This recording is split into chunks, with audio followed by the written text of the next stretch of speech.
Good morning students. आज का हमारा विषय है हिंदी और हिंदी में आज हम सीखेंगे निबंध, कहानी और पत्र। वो तीनों कैसे लिखते हैं वो इसके बारे में हमें सीखना है। वो लिखते समय हमें क्या क्या करना चाहिए और कैसे लिखना चाहिए और कौन सी बातें आवश्यक है उसके लिए हमें आज मैं तुम्हें समझाती हूँ। तो पहले हम देखते हैं निबंध लेखन। तो निबंध का अर्थ है अच्छी तरह से बंधा हुआ। निबंध का अर्थ है अच्छी तरह से बंधा हुआ। पूरा निबंध कैसे लिखते हैं वो हमें निबंध से सीखने को मिलता है। किसी विषय पर व्यवस्थित रूप से अपने विचार लिखना निबंध लेखन कहलाता है। निबंध लिखना एक कला है। निबंध लिखते समय कुछ बातों का ध्यान में रखना आवश्यक है। तो बच्चों, इससे निबंध क्या है? तो निबंध एक अच्छी तरह से बंधा हुआ वो विषय है कि जिससे आप अपना व्यवस्थित रूप से अपना लिखावट कर सकते हो। निबंध से आपके विचार स्पष्ट होते हैं और आपकी मौलिक भाषा भी विकसित होती है। आपके विचार है वो आप निबंध में लिख सकते हो अच्छी तरह से, और इससे द्वारा आपको अनुच्छेद भी लिखना आ जाता है। उसको आप अच्छी तरह से समझकर लिख सकते हो। निबंध लेखन की एक कला है। बिना अभ्यास से यह कला आ सकती है। आपको ये अभ्यास की ज़रूरत नहीं होती। निबंध लिखते हो तो आपको ये टीचर समझाती है वो लिखाएगी, बाद में हम लिखेंगे, ऐसा नहीं है। आप अपने आप भी निबंध लिख सकते हो। कुछ बातें ऐसी होती है आपको समझ में आ जाए फिर आप उसके ऊपर निबंध लिख सकते हो।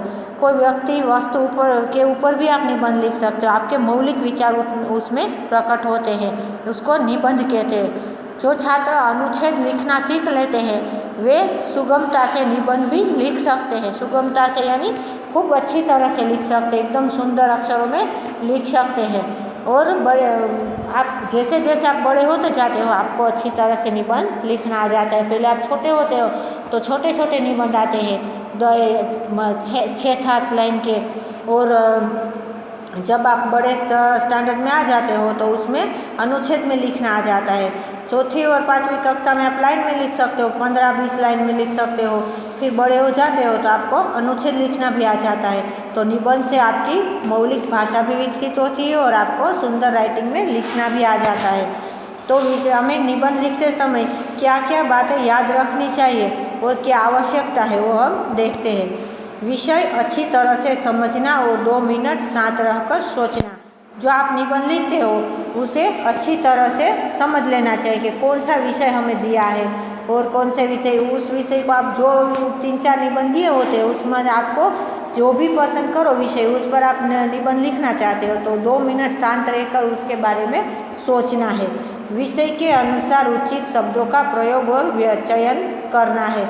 विषय के अनुसार जो निबंध आपने पसंद किया है उसके अनुचित शब्द नहीं उपयोग करने हैं, उचित शब्दों का ही प्रयोग करना है हमें, और उसका चयन यानी उसको याद करके अच्छी तरह से लिखना है।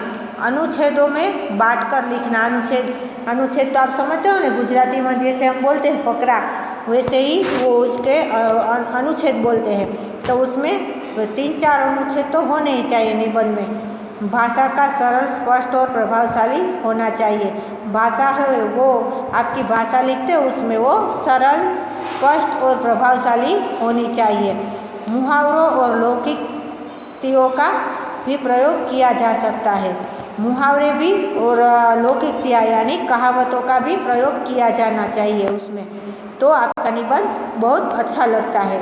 अपनी बात को आवश्यकता अनुसार उदाहरण देकर कहना।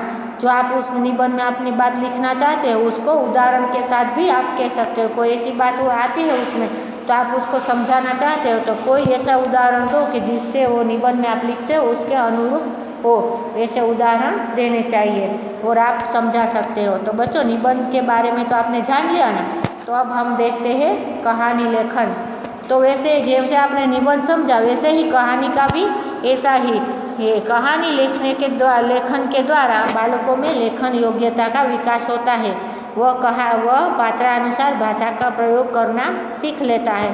कहानी के अंतर्गत पात्रों की मानसिक दशा का शब्दों के द्वारा चित्रण कराया जाता है। तो इसमें क्या कहा है कि कहानी लेखन से बालक में लेखन की योग्यता बढ़ जाती है। आप अपने आप भी कहानी लिख सकते हो कोई, और बच्चों को तो कहानी बहुत पसंद होती है। आपको क्लास में भी टीचर कोई भी लेसन समझाती है उससे पहले उसके अनुरूप कहानी सुनाती है, जैसे आपको वो पाठ या लेसन समझने में आसानी हो। तो कहानी के अंतर्गत पात्रों की मानसिक दशा तथा शब्दों के द्वारा चित्रण कराया जाता है। कथा वस्तु को ध्यान में रखते हुए छात्र आने वाली घटनाओं के विषय में के अनुसार अनुमान लगाता है। कहानी लेखन से बच्चे की कल्पना शक्ति तथा मौलिक लेखन का विकास होता है। कहानी आपको भूतकाल में भी लिखनी पड़ती है, तो उसके आधार से आपको काल्पनिक शक्ति यानी कल्पना करके भी आप कहानी लिख सकते हो। और आपका मौलिक लेखन यानी आप मौखिक लिखते हो ना अपने आप, तो वैसे ही देखकर किसी कहाँ बुक में से देखकर नहीं अपने आप लिख सकते हो। तो इससे आपकी राइटिंग भी अच्छी होती है और भाषा का आपको अच्छी तरह से ज्ञान भी हो जाता है। तो कहानी लेखन हमारे लिए बहुत ज़रूरी है। बच्चों को तो बहुत अच्छी तरह से कहानी लिखनी चाहिए। तो बच्चों पता चले ना कहानी के द्वारा हमें क्या क्या बातें ध्यान में रखनी चाहिए। तो बच्चों कहानी की भाषा भी स्पष्ट और सरल लिखनी चाहिए और उसमें राइटिंग भी अच्छी करनी चाहिए, और जो शब्द बिन जरूरी शब्द है उसका उपयोग नहीं करना चाहिए। तो इसी तरह कहानी लेखन समझ लिया। तो चलो अब बच्चों हम सीखते हैं पत्र लेखन।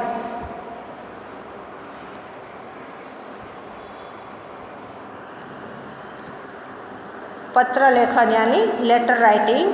पत्र के द्वारा हम अपनी बातें लिखकर दूसरों तक पहुंचाते हैं। संचार के बहुत से साधन होने पर आज भी पत्र महत्वपूर्ण साधन है। देखो हम पत्र क्या है आपको पता है ना। तब आपके घर डाकिया आता है कभी कभी, तो वो लेटर लेकर आता है, आपको पहुंचाता है। कोई ऐसी बात हमें आजकल के आधुनिक युग में तो हमें कोई ऐसे पत्र की आवश्यकता रही नहीं है। अब मेल, ईमेल और मोबाइल के द्वारा हम अपने विचार भी किसी दूसरे तक पहुंचा सकते हैं। फिर भी अभी भी बहुत से ऐसे साधन हैं जिनके द्वारा इसका महत्व रहा नहीं है, फिर भी हम पत्र का उपयोग करते हैं और आज भी पत्र महत्वपूर्ण साधन रहा है। तो कैसे है हम देखते हैं। पत्र के प्रकार, प्रार्थना पत्र और उसको बोलते हैं औपचारिक पत्र, और दूसरा है परिवार को लिखे पत्र, तो अनौपचारिक पत्र उसे बोलते हैं। तो ये दो पत्र के दो प्रकार है, प्रार्थना पत्र और परिवार को लिखे पत्र। तो प्रार्थना पत्र क्या है। तो प्रार्थना पत्र का मतलब है किसी हम ऐसे पत्र विद्यालय के प्राध्यापक, कक्षा के अध्यापक, संपादक, पुस्तक विक्रेता आदि को लिखे जाते हैं। ये पत्र बहुत संक्षेप में लिखे जाते हैं। देखो प्रार्थना पत्र है वो किसी को आप विनती करना चाहते हो या कोई आपकी मांग हो या कुछ आपको मंगवाना होता है, तो उसके लिए आप पत्र लिख सकते हो। तो उसको आप औपचारिक पत्र भी बोल सकते हो। ऐसे पत्र विद्यालय के प्रधानाध्यापक यानी प्रिंसिपल होते हैं, उसको भी आप लिख सकते हो। कक्षा के अध्यापक यानी आपके क्लास शिक्षक, तो उसको भी आप लिख सकते हो। संपादक, पुस्तक विक्रेता, जो आपको किताबें लेते हो ना, वो पुस्तक विक्रेता आदि को लिखे जाते हैं। यह पत्र बहुत संक्षेप यानी छोटे होते हैं, उसमें हम अपनी बातें, पर्सनल बातें वो नहीं लिख सकते हैं। आपको जो काम है उतना ही उसमें लिखना है, और भेजने वाला जिसको हम पत्र लिख रहे हैं उसका पता और हमारा पता, दो बस इतना ही लिखना है। और हम दूसरा देखते हैं परिवार को लिखे पत्र, अनौपचारिक पत्र। ये पत्र मित्रों, प्रियजनों तथा संबंधियों को लिखे जाते हैं। ये पत्र है वो अनौपचारिक पत्र, ये हम अपने मित्र को, आप अपने मित्रों को भी लिख सकते हो। प्रियजन यानी हमारे संबंधी जो हमारे प्रिय होते हैं, मम्मी पापा, आप हॉस्टल में रहते हो या मम्मी पापा कोई या चाचा चाची कोई अलग शहर में रहते हैं, गांव में रहते हैं, मामा मौसी कोई भी, तो आप उसको लिखते हो, उसको हम प्रियजन बोलते हैं। तथा संबंधी हो, कोई आपके ऐसे संबंधी हो कि जो गांव से बाहर यानी शहर में रहते हैं, तो आपको उसको पत्र लिखना है, तो उसको हम इसे परिवार के पत्र के द्वारा लिख सकते हैं। तो इसमें हम अपनी पर्सनल बातें लिख सकते हैं, खुशी मजाक क्या करते हो आप सब वो पूछ सकते हैं, और हमारे बारे में भी उसमें हम लिख सकते हैं। और आपको आप जिसको पत्र भेजते हैं उसका पता भी लिखना है और हमारा पता भी लिखना है। तो ये पत्र के 2 प्रकार आपने समझ लिए। और अब हम सीखते हैं कि पत्र लिखते समय हमें ध्यान में क्या रखना चाहिए। तो देखते हैं, पत्र की भाषा सरल, सहज और स्पष्ट होनी चाहिए। जो पत्र की भाषा होती है वो सरल, सहज और स्पष्ट होनी चाहिए। पत्र में लिखे वाक्य छोटे छोटे और अर्थपूर्ण होने चाहिए। जो लिखावट बड़ी बड़े राइटिंग में नहीं लिखते हैं, छोटे छोटे वाक्य होते हैं वो अर्थपूर्ण, जिसका कोई अर्थ होता है, वैसे बिन जरूरी बातें नहीं करनी है उसमें। पत्र में लिखावट साफ, सुंदर और स्पष्ट होनी चाहिए। पत्र की लिखावट यानी सुंदर अक्षर से लिखना चाहिए, वरना हम जिसको पत्र लिखते हैं उसको दिखाई नहीं देगा तो वो कैसे पढ़ेगा। और हमारे अक्षर भी, राइटिंग भी बहुत सुंदर होने चाहिए कि सामने वाला देखकर ही खुश हो जाए, और एकदम स्पष्ट होना चाहिए। विराम चिन्हों का उचित प्रयोग होना चाहिए। तो विराम चिन्ह मतलब आप जो वाक्य लिखते हैं उसके बाद वाक्य को पूर्ण करने के लिए जो चिन्ह लगाते हैं उसको विराम चिन्ह बोलते हैं। तो आगे आपको कई ऐसे विराम चिन्ह, उद्गार चिन्ह, अल्प विराम, जो भी चिन्ह आते हैं उसको हम लगाते हैं तो हमारा पत्र लेखन बहुत अच्छा हो जाता है। पत्र में पहले अपना नाम, पता, फिर जिसे पत्र लिखा जा रहा है उसका पता लिखें। पत्र लिखते समय आपको वो बातें ध्यान में रखनी है कि पहला अपना नाम, फिर पता, फिर जिसे हम पत्र लिखते हैं उसका नाम और पता लिखना चाहिए। लिफाफे पर लिखी जाने वाली बातें, जो आप पत्र लिखते हो, लिफाफा यानी कवर होता है ना, लेटर बॉक्स, लेटर लिखते हो उसका लेटर पैड कहते हैं उसको, कवर। तो उसके अंदर लिफाफे पर लिखे जाने वाली बातें, जिसे पत्र भेजा जा रहा है, लिफाफे पर उसका नाम, पूरा पता तथा पिन कोड अवश्य लिखें।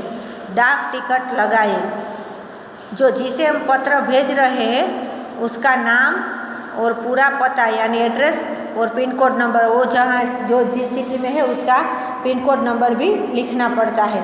डाक टिकट लगाए यानी टपाल की टिकट होता है ना, 20 पैसे की आती है, 50 पैसे की, 1 रुपये वाली, जो टिकट है वो आपको डाकघर में मिल सकती है, तो वहाँ से आप लेकर टिकट भी लगानी पड़ती है। लिफाफे की दूसरी ओर भेजने वाले का नाम, पूरा पता तथा पिन कोड लिखें।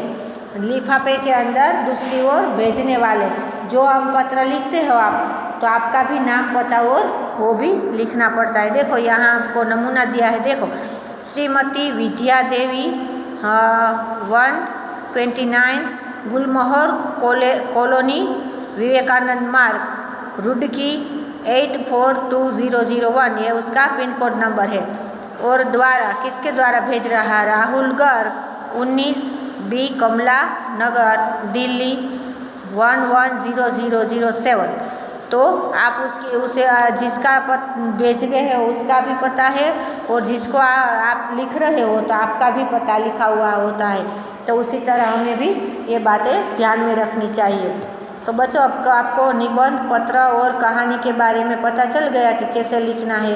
तो ये वीडियो आप बार बार देखना और समझ लेना और पढ़ना भी इसमें से, तो आपको अच्छी तरह से समझ में आ जाएगा।